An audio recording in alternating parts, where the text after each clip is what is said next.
El periódico El País, en su edición de hoy, tradujo 2 páginas de Charlie. Ajá. Sí, la tradujo al español. Naturalmente, la traducción no es tan literal. No, es literal, es demasiado literal, ese es el asunto. Entonces no tiene el humor que tiene en francés. De todas formas, ellos se arriesgaron, pero no publicaron todo. Por ejemplo, la de Mahoma no la pusieron, No la por si pusieron acaso. como era. Vamos a ver, aquí lo tengo. Está en el Míralo aquí. Sí. Sí, yo lo tengo aquí. Tú lo tienes todo y lo encuentras. Míralo ahí. Deja ver. Es gesto de solidaridad. Madonna adora a Charlie. Y le da sus bragas. Sí. Sí. No, pero estuvo muy genial el asunto. Ahora, pero ya le están advirtiendo, tengan cuidado con lo que ustedes se están metiendo. Ya hay gente que le están diciendo que debería tener un límite con respecto a eso. Publicaron una de Mahoma en esto. Mírala acá donde está. La rama yemení de Al Qaeda asume el atentado contra Charlie Hebdo. Hay uno de los consejos de Pepín que yo creo que el país debe asumirlo en el día de hoy. ¿Uno solo? Decíamos, sí, lo que pasa es que uno tenía la esperanza de comenzar a restar problemas y decía que en estos 11 días han surgido 3 o 4 adicionales sin haber resuelto los problemas anteriores.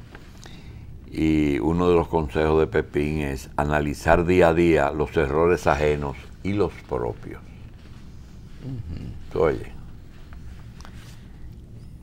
lo que te decía de la humildad, hay gente que dice que el que tiene cuarto no se equivoca. No, hay que reconocer, a veces la grandeza de las personas está en eso, en reconocer los errores propios, en admitir en que se equivocan a veces en algunos casos. Y eso que Pepín está haciendo es lo que se llama el análisis FODA, de fortalezas y debilidades, que usan tanto. Y da una respuesta a algo que uno se pregunta todos los días. A veces uno ve ciertas personas que tienen una capacidad muy limitada y dice, caramba, ¿y cómo ese tipo, con tan poco conocimiento, tiene tanto éxito? Es una pregunta que uno se hace todos los días, inclusive en política, ¿eh? Y ahora hay una frase de él que responde, se dice, el conocimiento es muy importante, pero lo más importante es la perseverancia y el trabajo. Claro. Que a veces uno lo resume, ese tipo lo que es muy hábil. Sí. Habilidoso.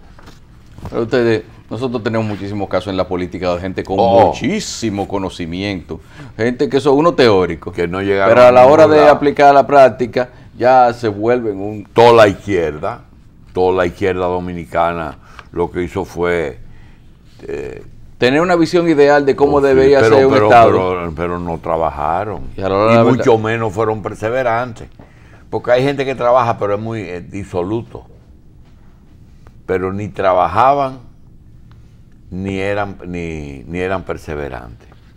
Y es trabajo con perseverancia sumado, todos los días lo mismo.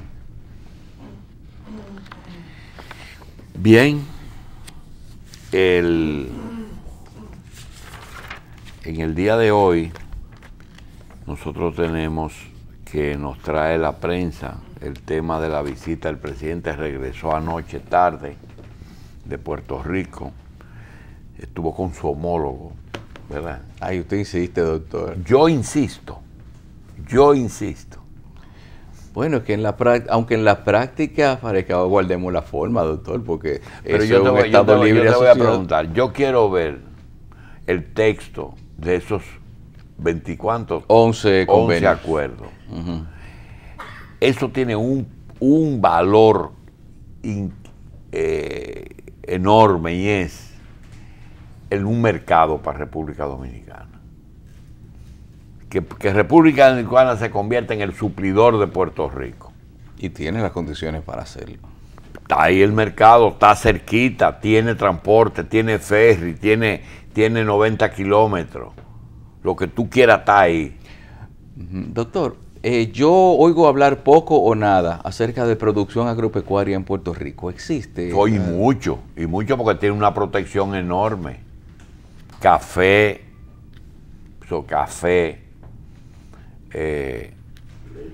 leche, la leche allá es enorme, la producción y el subsidio sobre todo. Ajá. Hubo un dominicano una vez que iba a rehabilitar un central azucarero allá. Sí. Que a rehabilitar uno allá después que los que están aquí nacieron allá. Él lo iba a rehabilitar y consiguió hasta cierta ayuda de agricultura para eso. Porque allá se le da mucha ayuda.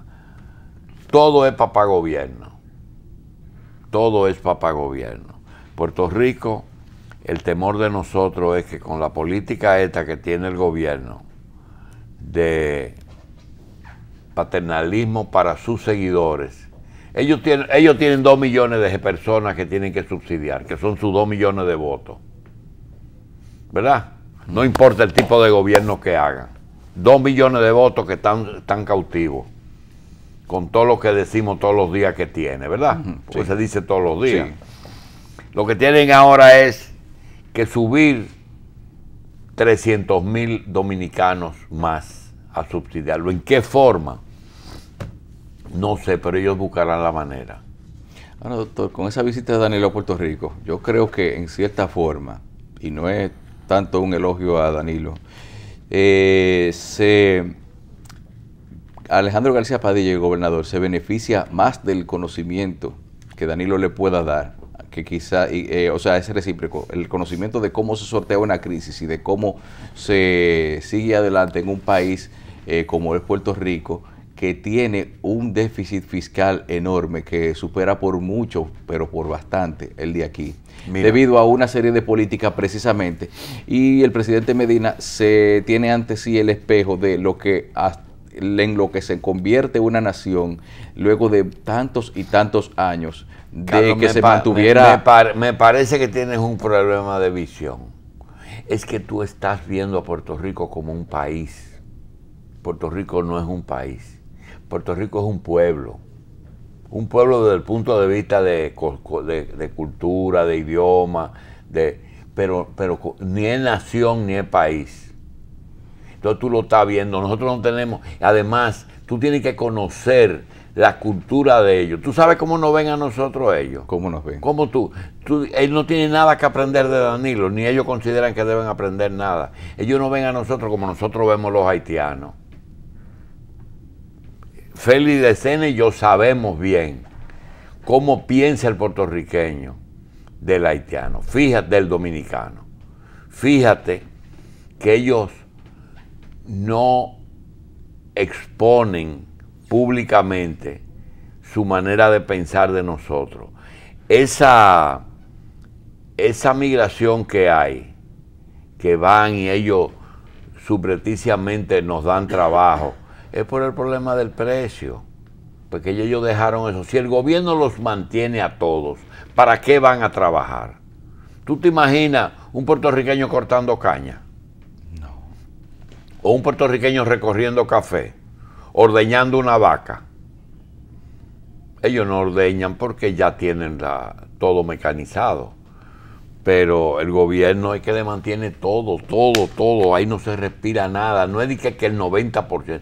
Ahí todo se mueve con dinero estatal. Usted dice que hay que ver a Puerto Rico como un pueblo. Eso es como si, por ejemplo, nosotros aquí en la capital analizáramos la economía o nos dedicáramos a ver un pueblo, una provincia. Donde perdón, yo me equivoqué. Yo no hablo como uno dice, Dajabón es un pueblo. No. Yo hablo como pueblo, como unidad étnica. Ajá, ok. Estoy hablando diferente. Sociocultural. Sí. No, pero también hay otra parte que Puerto Rico, con el idioma, ha conservado mejor sus raíces que nosotros. Allá se habla. Idioma y cultura. Tú no te explicas cómo, con tantos años de ocupación, en Puerto Rico se habla también ese grupo intelectual y conservan sus costumbres y sus hábitos mucho mejor. Y coge un libro escrito por un puertorriqueño. Sí, pero yo decía, por ejemplo, de la coincidencia con lo del asunto de considerarlo pueblo, en el sentido, doctor, de uno darse cuenta de que es una comunidad que aún con todos esos valores que le dan su identidad, depende de otra para subsistir. Es como, por ejemplo, que nosotros de la capital desde aquí es que se generan los impuestos con lo que se paga muchas veces, con lo que se mantiene una provincia. Eso es lo que le estoy diciendo, doctor, a veces. Y a veces y con las remesas de lo que... Tú comenzaste a hablar de que ellos pueden aprender a cómo sortear un déficit. Es un país subsidiado entero. Allá se han perdido... ¿Qué se debate en las elecciones de allá? Allá se debaten 3 cosas. ¿Qué? Independencia, Estado libre asociado y estatización. Si el país debe ser un Estado de la Unión, si debe seguir siendo Estado libre asociado o si debe de ser un país más de América Latina. Eso es lo que se decide allá. Y Muñoz Marín se buscó la fórmula mágica para eso. El Estado libre asociado. Que inclusive los independentistas y los estatistas a la hora de votar, votan por el Estado libre asociado. Así es. Que no, yo estuve en la toma de posesión de Sila Calderón. Ah, sí. A mí me llamó mucho la curiosidad de cómo juro y prometo defender la Constitución de los Estados Unidos y la de Puerto Rico. Y la de Puerto Rico. Defender la Constitución. Sí. Eso es un lío. A ella le dieron un boche. El secretario de Estado, Colin Powell, una vez que se puso a hacer tratados con Hipólito, le dijeron, mira, no haga muchos tratados, que los tratados los hacemos nosotros aquí en el Departamento de Estado. Ustedes no son países para que estén haciendo tratados. Por eso yo quiero ver los 11 tratados. A propósito, les recomendamos a los abogados que defienden a personas que incurren en el tema de las drogas, que vean el texto completo del nuevo acuerdo que se firmó con el señor embajador de los Estados Unidos en la República Dominicana.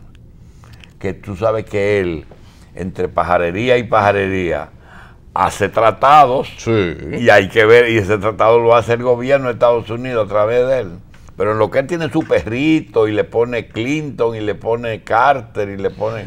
No, pero el acuerdo incluye delitos que antes no se contemplaban, inclusive... Pero, por eso hicieron otro. Y dice, no, pero dice también que, por ejemplo, hay uno de los acápites, que según estuve leyendo ayer en el Nuevo Diario, decía que, por ejemplo, cuando se comprobara de que los motivos de la extradición de la petición de extradición son políticos, eso no procedía.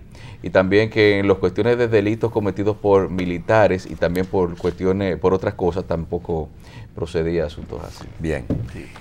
Carlos, José Israel, en este 2015, si no me equivoco, porque yo no llevo muchas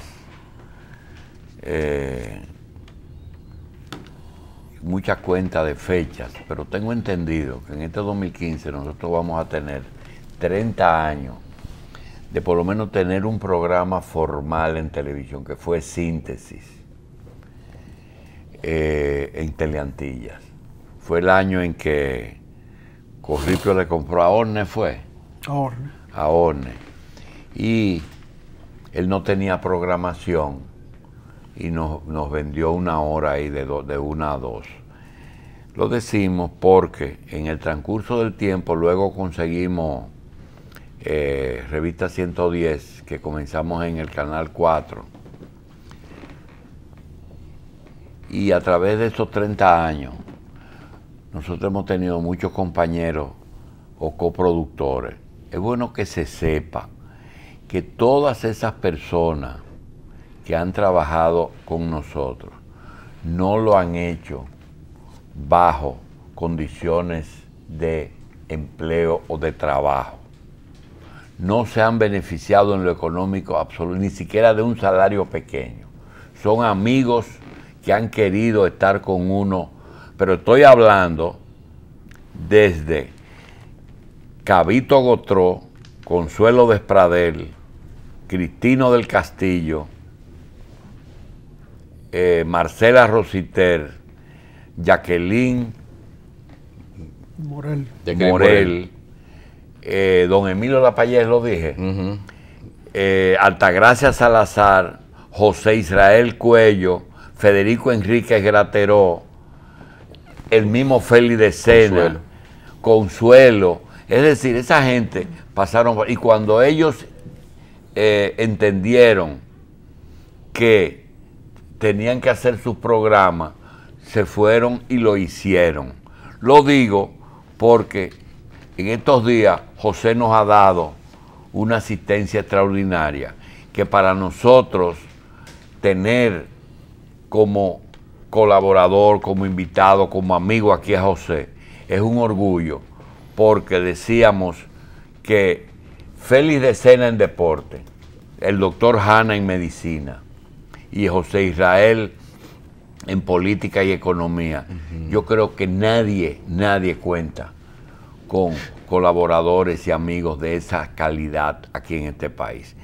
A veces, en esta semana, tuvimos una conversación con personas que me dicen, oye, pero qué buena es la participación de José Israel. Digo, bueno, es que siempre ha sido así. Dice, el asunto es que él es muy mordaz. ¿Qué quiere decir mordaz? ¿Que muerde? No. Que eso era lo que querían decir. Es muy mordaz, querían decir mordaz. Pero entonces, yo le digo a ellos que hay una serie de cosas que no se negocian, que es la verdad. Usted no puede seguir comprando un bizcocho Don Denitín todas las mañanas, ponerle una velita y cantarle a alguien sobre temas nodales aquí en República Dominicana. José Israel ha asumido posiciones muy claras que nadie se ha atrevido a decirlas en un medio. Por ejemplo, tú coges el caso del Metro de Santo Domingo. El Metro de Santo Domingo fue una de las obras más combatidas que había aquí. Sin embargo, José Israel dice, espérate, hacer un metro en una isla. Hacer un metro en una isla. Oye, hay que tener unos breteles bien puestos para eso. No está hablando de costo, ni está hablando de la obra. Y nadie se atrevió. El caso del banco, el Banco Intercontinental. Mientras todo el mundo se estaba cobrando en el Banco Central para sumarse a la justificación de la que hizo Hipólito Mejía de ese banco.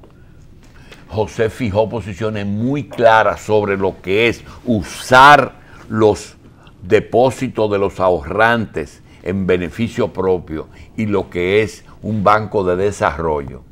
Lo mismo que esa serie de inversiones en la frontera que tú no has visto que las ONG se han ido o han felicitado a Fernando Capellán o a Manuel Castillo por tener los breteles, por no decir otra palabra, de irse a la frontera, montar una industria, algunas veces en el lado haitiano, y correr todos los riesgos que eso implica, con gente que posiblemente le quite algún tipo de trabajo al de aquí. No, y además, doctor, en unas condiciones terribles, porque a veces se instala en un sitio donde no hay ni agua, ni hay condiciones mínimas para la operación logística de una empresa a gran escala. Otra cosa, y eso vale para nosotros también, no solamente para José.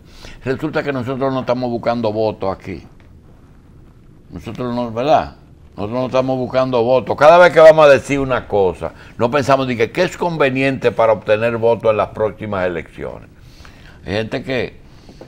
Digo, hay un convencimiento de que el trabajo serio en la opinión pública es tan o más importante que una presencia en el Congreso Nacional. Desde aquí se puede hacer un trabajo más serio que el que se diluye en el Congreso Nacional. Porque allí hay que someterse a la facción. Al partido, a la facción. A la facción. Sí. Y hay un vocero. Y resulta que las opiniones de cada uno se diluyen, se pierden. Mientras que aquí tú dices tu asunto y tú logras la influencia que puedes lograr. Depende de la calidad con que expreses las ideas. Yo vi el reportaje que tú hiciste a Fernando Capellán ayer, porque antes del programa en la tarde lo estaban pasando. Sí. Y aunque no he estado allá, ni me interesa estar, porque no hay que ver las cosas para creer, he dicho y sostengo que eso es lo que hay que hacer. Eso. Eso es lo que se llama la dominicanización de Haití. Porque hay hechos ineluctables. Y aquella frase, aquel país no existe. aquella frase de Trujillo que tenía su connotación distinta a esta, que decía dominicanización de la frontera. No es la frontera. De Haití. Es Haití al que hay que dominicanizar. Nosotros nos quejamos de nuestra situación. Sí. Esto no es perfecto ni nada que se parezca. Esto necesita 1000 correcciones. Pero aquello necesita hacerse. Aquello es una nación que no existe. Y hay algo que yo Una vez más está sin gobierno. Sí, pero hay una cosa que se te puede decir a ti. Y es, yo estuve parado en un sitio en que a las 12:15 salieron 7,000 trabajadores a comer. A diferentes lugares que le tienen. José, parecía una enzampida, pero tenía una particularidad.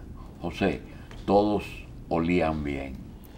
Y todos estaban uniformados. Uniformados. Y les enseñaron pues, temas higiénicos. En vez, tanto en el baño como en el vestir, en muchísimas cosas. Cambian los hábitos.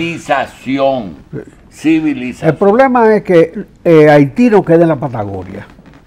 No queda. En la Patagonia, ni queda en Birmania. Queda ahí. Queda ahí al lado.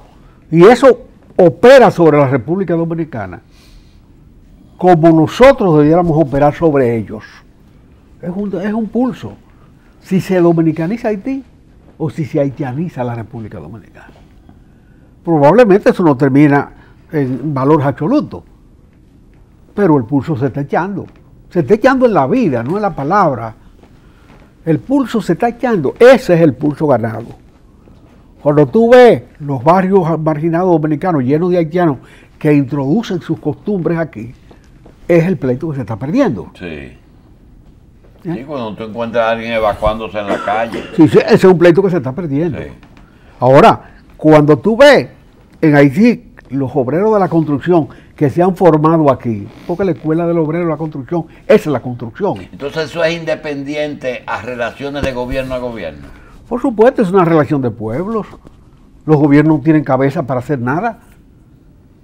Y eso se hace a pesar o con la buena pro de los gobiernos. Eso ocurre. Mira, Fernando tiene una capacidad para convencer por su trabajo, por su vida, Sí. que él ha utilizado muy favorablemente para sus negocios y para este proceso civilizador.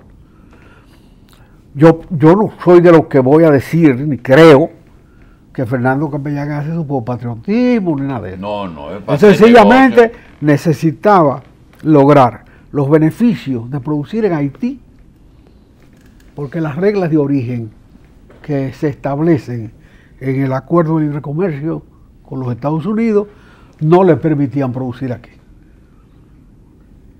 Él no podía producir aquí con tejidos que vinieran de China para exportar a los Estados Unidos. Pero sí lo podía hacer en Cabalquiano, en Juana Méndez.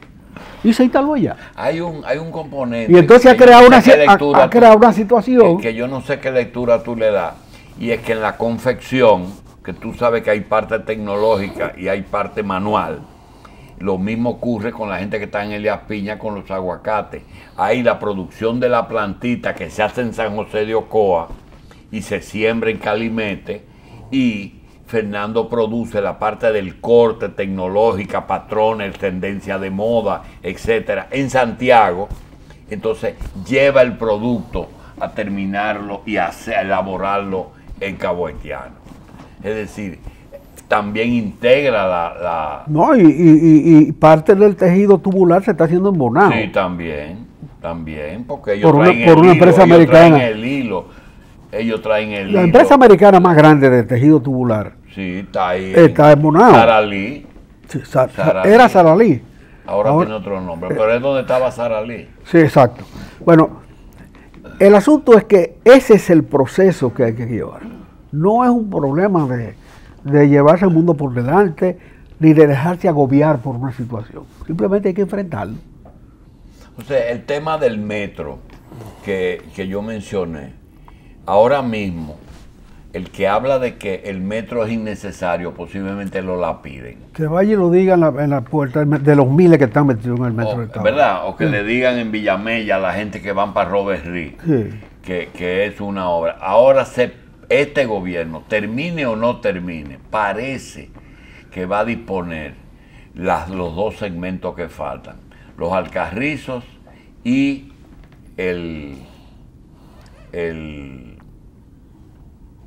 los San Isidro. Pero te quería preguntar algo. ¿Tú recuerdas una vez que tú tuviste la visión de ver un proyecto que hay aquí, que tiene 3 torres y un centro comercial? Y tú me dijiste a mí, el día que abran todo ese proyecto, no se va a poder caminar ni por la George Washington, ni por la Independencia. Se trata de Malecón Center. Sí. Pero está pasando algo. Ese es un delito urbanístico. Hay en la cabeza de Leonel Fernández, hay un ferrocarril de Montecristi a Santo Domingo. Así mismo, pero con una Y en Puerto Plata. En la cabeza de él. Cuando llega a Santo Domingo, a donde llega es a los Alcarrizos. Y empalma con el metro. Empalma con el metro, pero coge un ramal para Villamella y otro coge para Jaina, con carga, óyeme bien, con carga al famoso muelle, que da un trabajo enorme embarcar una mercancía de Santiago, que sea por barco. Entonces, ese es un proyecto que hay. Como uno no puede esperar el proyecto completo, porque quizá nosotros no lo veamos, ¿qué te parece que si se anuncia la ampliación, está ahora mismo en el 9, que en vez del 9 los Alcarrizos, que no hay mucha densidad, sobre todo en los Alcarrizos, que doble y se vaya al 12 de Jaina y pase por debajo de la Isabel Aguiar?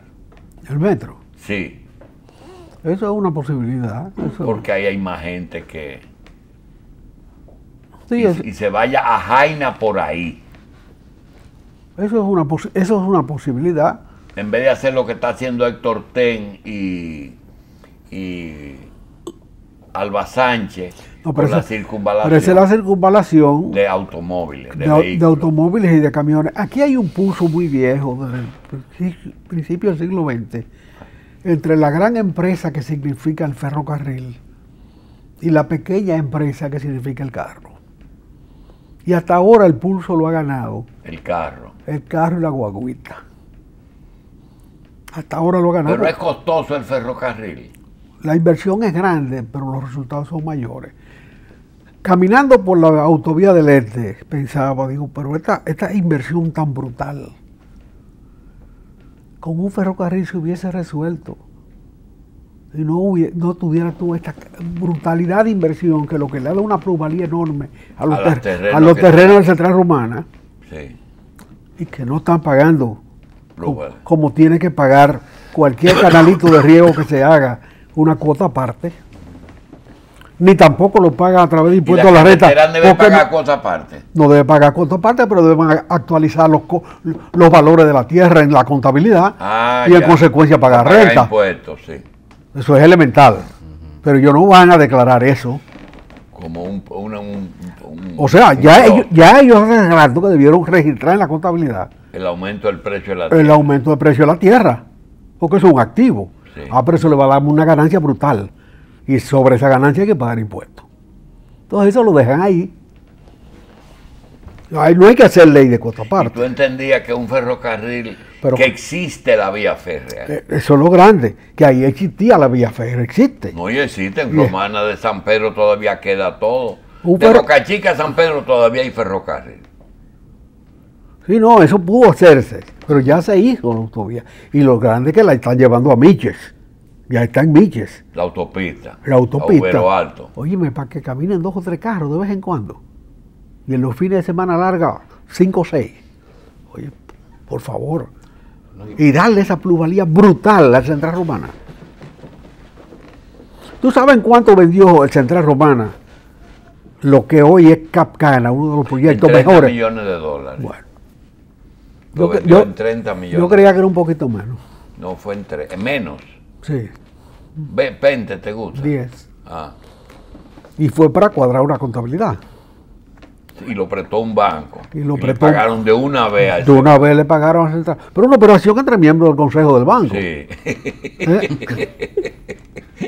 Pero eso no cayeron presos. No, pero de ninguna manera. Bajo ningún concepto. Bajo ningún concepto. Eso no cayeron presos. Usted me ha llevado a analizar el costo por kilómetro de esa carretera en comparación con lo que es un costo de un kilómetro de vía férrea, porque de verdad es Una bastante. vía férrea hecha. Que está ahí. Porque la vía que está férrea, hecha, la vía férrea llega más allá de Higüey. Y el mantenimiento, porque Sí, una porque autovía. óyeme, las principales tierras del central no están en Romana, están en Higüey y en el Ceibo. Ujú. En el Ceibo hay muchísimos colonos de Romana. Hay gente que no sabe eso. ¿Tú te acuerdas de un pleito que hizo Julio Alfredo Goico a Romana una vez por un colonato? Pero, El papel Pepe. sí. Julio Alfredo. Pero por supuesto, sé quién es perfectamente. Un hombre que fue marido de Gloria Guerrero. Sí, ese que de armas a tomar. Sí, armas tomar.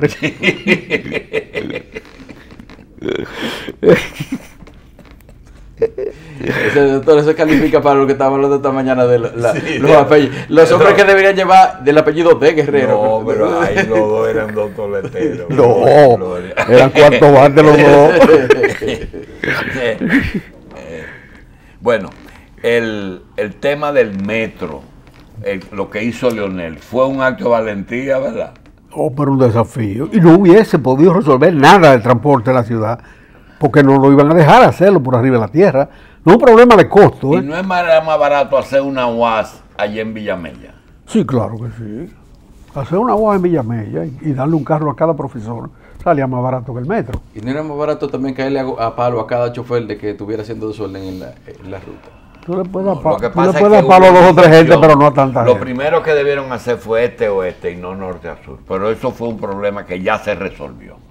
No, Y yo- ahora se falta más metro. Ojalá que... yo creo que el eje norte-sur fue importante porque es el que permite las transferencias con las rutas posteriores este-oeste que son más largas. Pero es una apreciación desde fuera. Eso, el Andino que enfrentó eso en términos personales y que está en la historia de la ingeniería dominicana porque hizo un metro, así como Moncito está en la historia del urbanismo dominicano porque hizo un malecón. Eso es la realidad, no nos perdamos. De Andino fue el metro. De Andino hizo un metro. ¿Y quién era el papá de las Bebe. torres? ¿Era Martínez Burgo o de Andino? Las torres de la capital. Bueno, Martínez Burgo participó en una etapa. El primero fue Bernal, que hizo la que está aquí en Naco. Esa fue la primera torre que se hizo. Pero después de ahí, ¿fue Martínez Burgo o de Andino? Martínez Burgo trabajó a un nivel menor, indiscutiblemente, porque era menor el proceso, la clientela era menor. Bueno, pero en hablando de eso, Tato, Tato, ¿verdad? Sí, Tato. No, en construcción, no en torre, en en construcción. construcción. La Tato. cantidad de casas que ha hecho Tato Tato, debe eso tener no millones. lo ha hecho nadie. No. Mi deseo este año fue para él que llegue al 1.000.000. Él es pesadísimo, pero trabaja. Sí, yo lo digo todos los días. Lo que pasa es que cada uno, eso no incluye el carácter, tú puedes hacer lo que te dé la gana. No, pero es un campeón trabajando en la organización del trabajo. Pero en las torres se han hecho muchos disparates, tú sabes. ¿En las torres? Sí, porque eso de Malecón Center, felizmente lo compró la droga y no ha funcionado. Sí, está Es que a cerrado. mí me da impresión como que Malecón Center es como un barrio vertical, así a veces. Como... Pero un barrio abandonado y triste. ¿Tú te oíste lo que él dijo? Ujú. Muchos narcos compraron ahí, pero como no lo usan, por suerte no se ha activado el proyecto. El disparate no funciona. No, Si funcionara, eso fuera un tollo. fue un terrible. lío, porque imagínate tú sabes la cantidad de apartamentos que hay ahí? A la hora que todo el mundo saliera de ahí a la misma hora O entrar. o entrara. Es un Sobre tapón. todo un sitio que ya de hecho es un problema. Porque con el asunto de los camiones, eso de que te dicen Ahora, a ti la Máximo Gómez y que el pro- por la independencia, tú te imaginas un vehículo de doble, De doble cola. sí, que lo ponen a doblar en la Máximo Gómez frente a la Gómez Patiño y arrancar por la Independencia, hasta cuando llega a la Mella, ¿qué hace? Y en lo que se refiere a la carretera Duarte versus ferrocarril, te diré que eso no tiene otra solución que el ferrocarril. Es el ferrocarril, ¿verdad? Tú no puedes seguir haciendo pasos a desnivel porque va a tener que seguirlo haciendo hasta Santiago. Sí. Ya hay 4 o 5 semáforos, más allá de los pasos a desnivel, más allá de los alcarrizos, 4 o 5 semáforos que paralizan el tránsito. O las circunvalaciones. Cada ciudad se hace una circunvalación. No, bueno, pero tú sabes en qué terminan las circunvalaciones. ¿Tú viste la circunvalación de los Alcarrizos, lo que pasó? Ya en esa circunvalación hay más gente que en los Alcarrizos. En Bonao lo mismo. Pero en Bonao, en La Vega. En Bonao, tú sabes que ha construido en Bonao el Estado a la orilla de las circunvalaciones. Sí. Hay un hospital y una universidad, no, un centro judicial, gubernamental, un centro judicial. Y una universidad. En la orilla ya de la circunvalación, sí, moviendo al pueblo. Bonao se ha mudado varias veces a la circunvalación. Han hecho circunvalaciones varias veces. ¿Cuántas veces se ha mudado el típico Bonao? Bueno, por 3 veces. Esa es la rodadera. Sí. La rodadera hacia la circunvalación. De manera que eso no funciona. Lo que tú tienes que poner ferrocarriles. Claro. Pero las grandes ciudades de Europa primero se comunicaron por los ríos, después por los caminos y después por los ferrocarriles, antes de las grandes autopistas. ¿Y para dónde, a juicio suyo, debe crecer la ciudad? Porque hay una tendencia siempre que hacia el este o hacia el oeste, pero después hacia el norte hay como un límite que quizá es más imaginario, vamos a decir, más cuestiones, más en el pensamiento que en lo geográfico. ¿Usted cree que el norte es la mejor meta de crecimiento de la ciudad? La ciudad crece normalmente, todas las ciudades crecen hacia donde se facilita el tránsito. Aquí el aeropuerto condicionó el crecimiento hacia el este y el puerto de Jaina hacia el oeste. Bien. Ahora bien, la circunvalación le pone un límite norte o una meta norte al crecimiento. Ya hay gente trabajando en las propiedades, en la definición de los bienes raíces, en definición de proyectos, alrededor de una circunvalación que todavía no existe, pero que va a existir. Ese criterio concéntrico del desarrollo de la ciudad es importante. Y esa obra es muy importante en este momento. Para definir una meta de crecimiento a la ciudad. Vamos a hacer una pausa y regresamos. Bien, señores, durante el fin de año estábamos haciendo predicciones astrológicas y horóscopos personales, tratando de decir cosas que hay que decirlas necesariamente todos los días. Y decíamos que uno de los grandes retos que tenemos es el problema presupuestario. Todos los días somos más, aquí y en todas partes del mundo. Y hay que darle comida y trabajo a 10 millones de habitantes, más 10 millones del vecino país, más posiblemente 1 o 2 millones de visitantes. Así que tenemos que hacer presupuestos para 20 millones de personas. Sin embargo, todos los años venimos con lo mismo. Buscamos para equilibrar ese presupuesto préstamos y nos endeudamos más. Creamos nuevos impuestos y nos negamos a ajustar nóminas que son absurdas, al grado de que hemos estado diciendo que aquí hay, por ejemplo, una persona que dio clases durante 30 años y recibe 4.500 pesos mensuales de pensión o de jubilación. Mientras, en el mismo Banco de Reserva, tú coges el caso de Alfonso Petit y de Vicente Bengoa y ves una diferencia abismal en donde, por el simple hecho de la época de que es la era del PLD, tú tienes posiblemente 5 o 6 veces más en la pensión de ahora y se niegan inclusive a ajustar, no digo aumentar, sino ajustar ese presupuesto. ¿De qué estamos hablando? Yo quisiera que José nos diga si es posible, si hay un marco legal que permita que una subdirectora de rentas internas de Quesada recibe 7,000 pesos, mientras algunas personas del PLD reciben 70,000 pesos. De pensión. En la misma posición, un subdirector de este régimen. El modelo del Banco Central, que mucha gente critica, con algunas correcciones sería el ideal.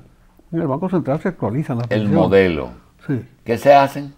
Se actualizan las pensiones, se ajustan las sí. pensiones. Por eso tú ves que cuando muere un pensionado, en la nota ponen pensionado, Sí, porque es un privilegio. sí. Es una Sí, asociación ese. de gente que Yo he visto en la esquela que de dicen pensionado, como si era teniente general retirado. Exactamente. Sí. Pero eso es una categoría social. Pensionado. Pensionado del Banco Central. Sí. Si es de otra cosa, le da vergüenza ponerlo, No lo porque pone. hay que hacer colecta para la etiqueta. Eso no es la hermandad de pensionados de la Fuerza No, Armada. no hay para la esquela. Para la esquela, un mes no da para la esquela. No hay para la esquela. Un mes de pensión no da para la esquela. Y va a pasar bica, y va a pasar bica. Y lo peor es Sí. que las pensiones de los más viejos se las roban. Sí, también. O sea, hay gente que se encarga cuando se muere alguien de quedarse callado. Y vivo también. También. Y vivo también. Porque hay muchos viejitos que no pueden ir a buscarla. Sí. Ya no Sí, pueden sí. ir a buscarla y no hay método de transferírsela. Entonces, ¿cuál es la solución? No, eso debe actualizarse. Eso es una injusticia. Pero no se deteriorar puede- la pensión. Y no se puede decir, por ejemplo, que un pensionado debe ganar salario mínimo. Ajá. Y si y un jubilado de ahora no puede ganar más de 10 salarios mínimos, porque también hay gente de 400,000 pesos, José. Es una monstruosidad, es Y eso no importa, 400,000 pesos. un atropello. Y tú estás hablando del Banco Eso es un Central, robo. pero el Banco Central tiene otra cosa. No, pero cuando hablé- pensiona a una gente, también le busca un contratico para que cuide una propiedad incautada, Eso es una chiripa. una chiripa. Sí. Ah, Óyeme, Julito. Digo, el Banco Central es desmesurado, sí, pero el modelo es bueno. sí. Es como el gobernador. O por lo menos el justo. gobernador, que es el mejor administrador que hemos tenido en el pasado y en el presente. Pero es una persona que es mala persona. Ahí estoy hablando yo. Ahí estoy hablando yo. Él no es buena persona. Él es un buen administrador. El mejor. No, pero óyeme, si tú mides a la gente por su gestión, Sí, eso es por ahí que hay que por ahí hay que ahí que vale. ¿Qué tipo La de- única empresa creada por Trujillo que permanece viva y que nunca ha sido carga para el Estado es el Banco de Reserva.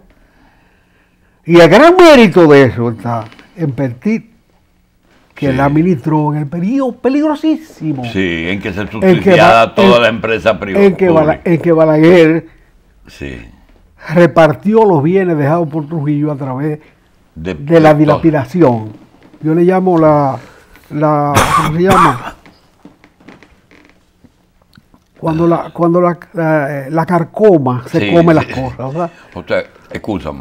Ayer, para que lo meta ahí, ayer me pregunta el muchacho que trabaja conmigo, me dice, ¿cómo es que funciona el tipo del sindicalismo? Y se me ocurrió, digo, mira, cuando Trujillo, Cuso García, tenía unos carros en la Bartolomé Colón, esquina San Martín, y le pagaban 6 pesos diarios por cada carro, de 6 a 6 de la tarde. Cuando matan a Trujillo, Balaguer coge los cuartos del partido y le compra los carros a los que tenían carrito. Entonces dice, ¿y qué más? Digo yo, bueno, de ahí para adelante comenzó el problema. Sí, así mismo. Pero así hizo con la armería, así hizo con Sal y Yeso, así hizo con todas las empresas del Estado. La Y el disolvió. cemento también. ¿Eh? El cemento. El cemento fue más complicado, porque trabajar con cemento siempre se fragua antes de tiempo. Pero tú sabes cómo lo desbarató él. Él le daba un contrato a una gente y le decía así, pero presidente, esto no alcanza. Dice, no, pero yo te voy a vender el cemento a tanto. Le daba un precio especial con pérdida. Le daba un precio especial con pérdida.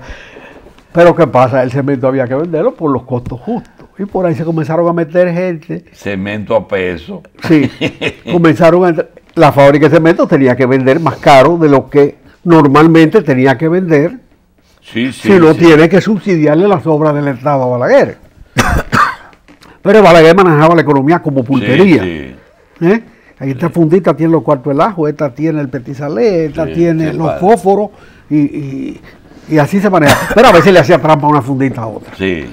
Pero por ahí entraron muchísimas fábricas de cemento que comenzaron trayendo clinker de Colombia, moliéndolo aquí. Porque el clinker era piedra caliza calcinada.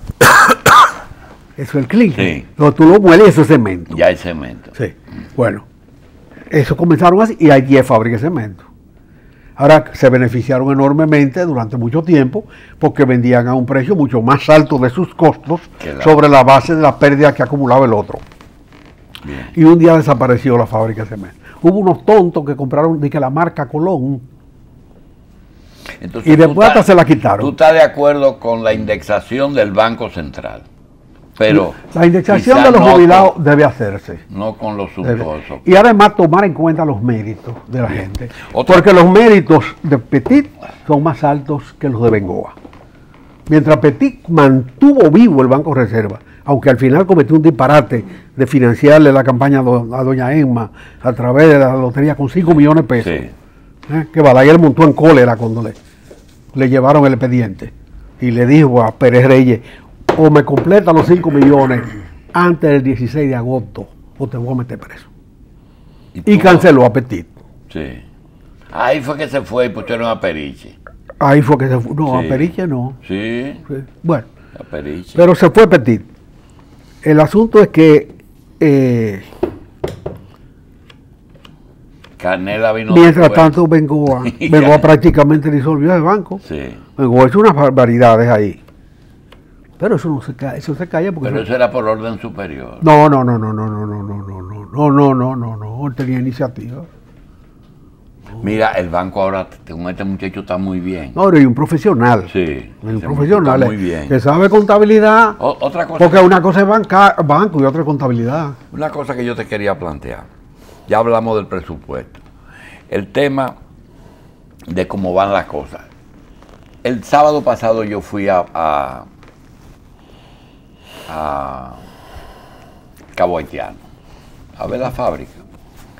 Y cuando venía... ¿Es en Cabo Haitiano o en Juana Méndez? En Juana Méndez. Eso está en Juana Méndez. Todo el mundo, tú le hablas con todo. ¿Dónde tú eres de Juana Esa Méndez? fábrica afecta más la cultura haitiana que la Universidad de Leonel, ¿verdad? Sí, mucho más. Afecta positivamente. Sí, lo penetra. Sí.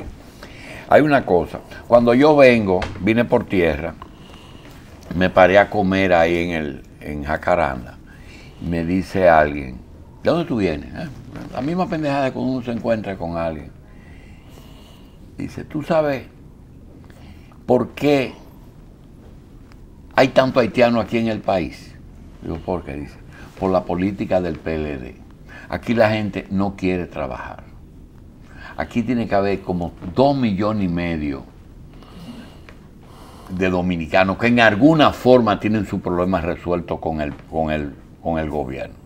O ganan mucho cuarto, o ganan 2 sueldos, y ese a su vez mantiene otra gente por ahí, o tiene bonogado, tiene bonoluz, tiene plan social, tiene solidaridad, tiene desayuno escolar. De alguna forma, tiene en la ¿cómo se llama? Nominilla. Y me dice, cuando yo veo la suma, digo, caramba, pero esos son los 2 millones que se necesitan para ganar unas elecciones. ¿Tú crees que aquí, tú que conoces la economía de Puerto Rico por otras razones, tú crees que nosotros estamos caminando hacia la puertorriqueñización de la economía, sobre todo en la mano de obra? De que un grupo de dominicanos pierda su interés por trabajar porque el Estado le está resolviendo el problema. Eso siempre es posible, Julito, pero hay problemas más trascendentes que ese. Hay un problema de que la economía no ha generado los mecanismos de la redistribución de la riqueza adecuadamente. Y ya eso se ha cuantificado. Hay un libro que me acaba de traer mi hijo Federico, que llegó en estos días, el de Piketty, el francés, que cuantifica el drama de la concentración de la riqueza socialmente producida. Y en un lenguaje sencillo, ¿qué tú me estás diciendo? Que la sociedad tiene que abocarse a la búsqueda racional de un mecanismo de distribución de la riqueza que no sea el salario. Y eso que no parezca Cuando un Marx discurso estudió la sociedad, de la distribución de la riqueza, de la capital y trabajo, de que hay que contar con las dos cosas, de que muchas cosas están en pocas manos, de que hay más ricos y más pobres. ¿Cómo se resume eso?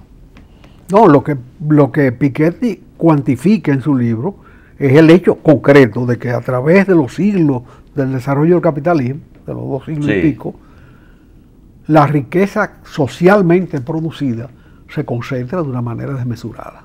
¿Y dónde existe una distribución socialmente distribuida?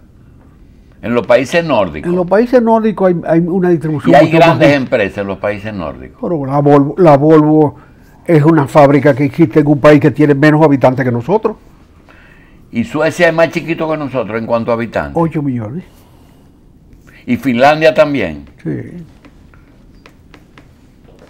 Más chiquito que nosotros y tienen fábricas de ese tipo. Sin recursos naturales, porque estaba congelado. No, tienen recursos, siempre hay recursos naturales. Toda parte de recursos. Abajo de la nieve, sí. Donde no hay recursos naturales son los desiertos. Y ya se descubrió que el sol se podía convertir en energía y transmitirse a Europa. Y se está haciendo. Lo que pasa es que cuando Marx analizó la sociedad, estableció que el salario era un mecanismo de redistribución de la riqueza socialmente producida, pero injusto. Y decía que había una plusvalía, o establecía que había una plusvalía que se quedaba en manos del capitalista. Ahora bien, sin las terminologías de Marx, los hechos concretos son que todos trabajan y unos reciben más y otros reciben menos.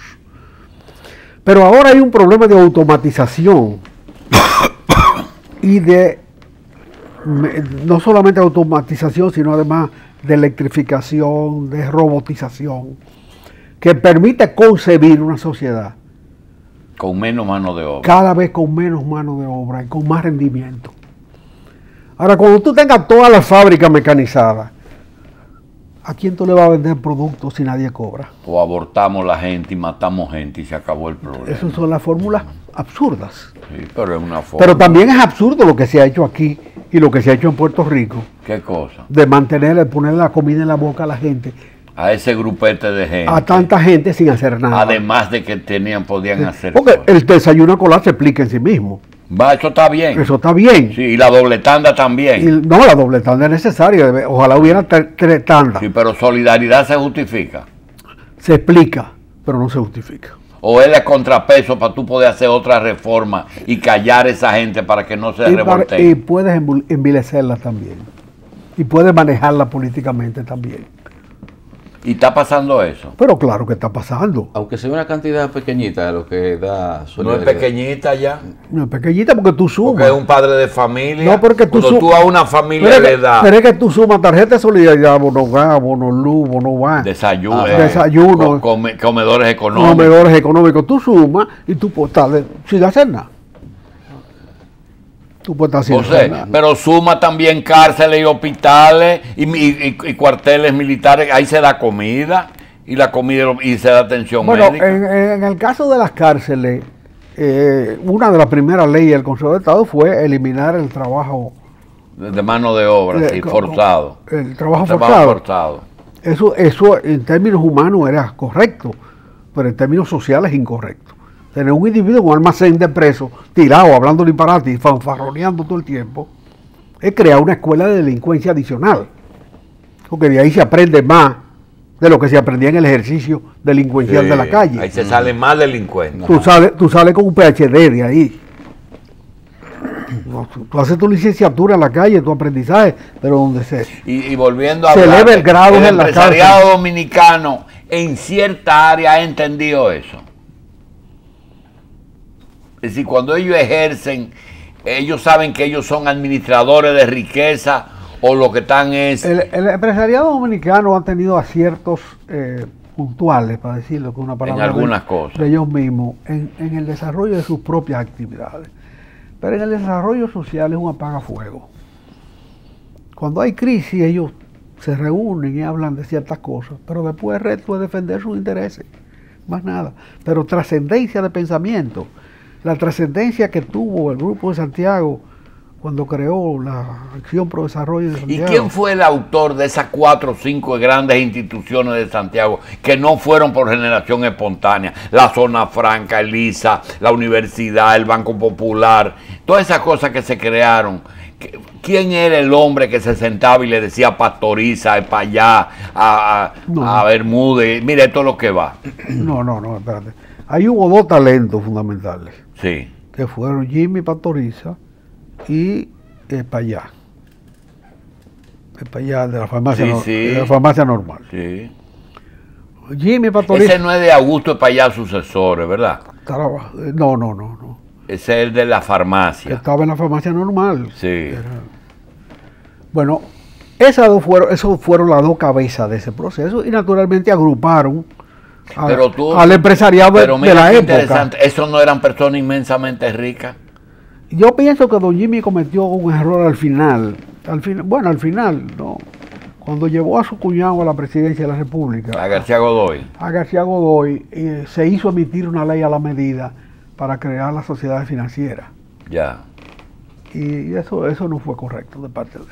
Pero en términos generales su labor fue positiva ya. No, él fue el ideólogo de todo eso. De ahí salió la Universidad Madrid Maestra, el Banco Popular, la Fábrica Lata, el Instituto Superior. El Instituto Superior de Agricultura, una la cantidad. Asociación de Desarrollo. Sí, pero después eso se pasmó, porque esa entidad fue tomada por figureros, que lo que hacían era Sí, eso mismo. darse lustre. ¿Y el aeropuerto era parte de ese proyecto? El aeropuerto era parte de ese proyecto. Balaguer lo desafió, le dio 100,000 pesos para que compraran un solar y se aguantaron, pero cuando Fran Rainieri demostró que se podía hacer un aeropuerto, entonces ellos hicieron un aeropuerto que pudieron haberlo hecho antes que Fran, porque era más lógico el aeropuerto de Santiago que el de Punta Cana. Y hoy, con el retiro de Agripino, la muerte de Popi, nos quedan 3 personas o 4 en Santiago: Fernando, Estrella y Felito. ¿Quién tú crees que es el hombre que puede tomar esa rienda allá? Mira, no hay entre ese grupo nadie que derrame sabiduría, como derramaba don Jimmy, como derramaba... ¿Era desinterés o sabiduría? Sabiduría, grandeza. Grandeza. Grandeza es algo difícil. Sí, ya es muy difícil.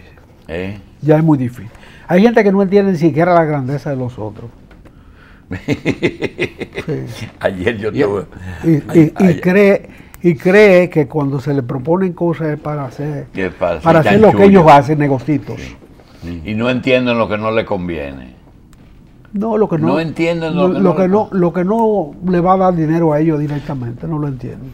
Y ya que Agripino fue un gran mediador, que fue, ahora ya va a estar pronto fuera de funciones en la Pucamaima, ¿no podría tal vez quizá tener algún papel en la propulsión de alguna iniciativa empresarial, o por lo menos buscar consenso entre esa gente que para que entiendan de que no es un surgimiento de competencias lo que puede Mira, pasar? Agripino es un gran dinamizador de iniciativas. Él es capaz de tomar iniciativas y echarlas para adelante, pero no creo que tenga esas grandes visiones que tuvieron aquellos del desarrollo. Y aquí en la capital, el grupo de Vicini, por ejemplo, que estaba ligado por lo Cabral con Santiago, ¿hasta dónde los que están subiendo, es decir, los Juan y los Manuel Corripio, son muchachos que vienen detrás de los viejos, ¿tú crees que van a seguir con la misma línea? Es difícil heredar emporios. Heredar emporios. Hay un trabajo que se llama ¿Quién le toca? En el caso de Vicini, tú sabes que eso tiene un fideicomiso de más de un siglo. Y tiene mucho poder ese fideicomiso. Sí, pero ese fideicomiso lo maneja un banco extranjero. Y los jóvenes tienen acceso a 1% de esos beneficios del fideicomiso para tomar iniciativas donde pueden equivocarse o pueden acertar. Pero naturalmente eso limita el hierro. En el caso de Corripio, es un emporio creado por una persona donde la última vez que yo supe había 70 empresas. Y eso solamente cabe en un ¿Y él tiene socios? No. En una que otra empresa tiene socios, pero no le gustan los socios. No le gustan los socios. O sea, 70 empresas. En el caso de 70 empresas. Que se manejan en una cabeza. Pero 70 empresas dentro de las que hay inversión extranjera. Fuera de Bernardo Vega, que ha sido asesor sobre todo del grupo Bonetti durante mucho tiempo, le habló de la convertibilidad de la industria nacional en industria de... Cuando se cambió el aceite de soya por el de maní.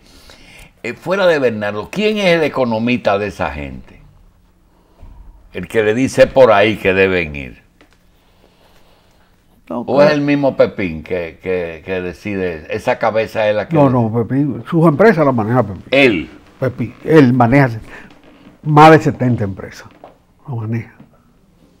Tú lo has visto, autorizar un crédito de 3,000 pesos. Eso es un espectáculo. Bueno. Ir allá, si tú tienes un hijo joven que tú quieras que se entrene, tú le dices, Pepín, permíteme que se sienta en una silla a verte trabajar. No a trabajar, no, a verte trabajar. Porque tú no lo oyes hablar de la inversión en Puerto Rico en latas. Tú lo oyes hablar de que están gastando mucho en combustible en pinturas popular, por ejemplo. No, yo supe una vez de que él llamó a un niño que estaba haciendo una pasantía, a un menor, para decirle, ¿qué voy a hacer contigo? Tú tienes que darme la cédula de alguien para poder cobrar. Con detallitos tan pequeños como ese. Sí. Y eso lo maneja él en 70. Entonces aquí no hay economistas que incidan en la economía de ese grupo que cada día es más poderoso, de los Vicini y los Corripio. No, bueno, ellos tienen también profesionales extranjeros muy valiosos. Particularmente Vicini ha contratado gente de Venezuela, de Puerto Rico, de Colombia, los nuevos, sí. que son gente profesionales muy capaces. Y a juicio tuyo, ¿cuáles son las áreas que a esos grupos les interesa desarrollar? Porque yo, por ejemplo, veo que no están en telecomunicaciones, no están en turismo. Esos dos grupos no están en esas dos cosas. Pepín dice, en privado y hasta en público, que lamenta no haber penetrado turismo nunca. Que lamenta no haber penetrado en el turismo nunca, que eso fue un error suyo. Naturalmente, él tiene tantos recursos que en cualquier momento puede entrar en turismo. Un día a un español se le ocurre vender 10 hoteles que están aquí y él se los compra a un precio adecuado. Seguro. Sí, claro. Y ya quedó con 10 hoteles, ¿verdad? Porque el negocio es comprar, ¿verdad? Oh, sí, claro. Es saber comprar. No, él sabe comprar. Él solamente ha salido a comprar una empresa y lo dice. ¿Y para qué tantos medios, José? Si no son rentables. La única empresa que él salió a comprar fue un medio. Fue el Nacional. La única que él salió a comprar. Las otras se la llevaron. Las otras se las ofrecieron. Y él naturalmente las ha ajustado y las ha hecho productivas. Además tiene los medios para mantenerlas. Tiene productos que pueden promoverse. No, tiene una sinergia enorme entre todas esas empresas. Entonces es un complejo que no tuvo, Trujillo no tuvo esas dimensiones. Y Trujillo tuvo ingenios azucareros. Y el caso de Juan y de Yanni, ¿tú ves el mismo criterio de esos dos? Son dos generaciones que están inclusive contrapuestas. Porque yo conocí a Chepe. Sí, claro. Me dijo en un momento, me dice, ya yo ni sé lo que tenemos. Porque se han metido en muchas empresas. Tienen una inversión en muchas empresas y ellos realmente no saben a veces cómo salir de ella inclusive. Pero casi todo es en alimentos, ese es el fuerte y construcción. Yo realmente la expansión del complejo Vicini no la entiendo mucho. Son como mucho fuego disperso y ajeno a su tradición y a su propio movimiento. que una generación nueva venga y comience a sembrar caña otra vez, cuando pudieran sembrar stevia, por ejemplo. Ya. Bueno, él está sembrando higuereta en Montecristi. Eso no, yo no entiendo nada de eso. Bueno, señores, Eso parece cosa de muchacho. se nos fue el tiempo.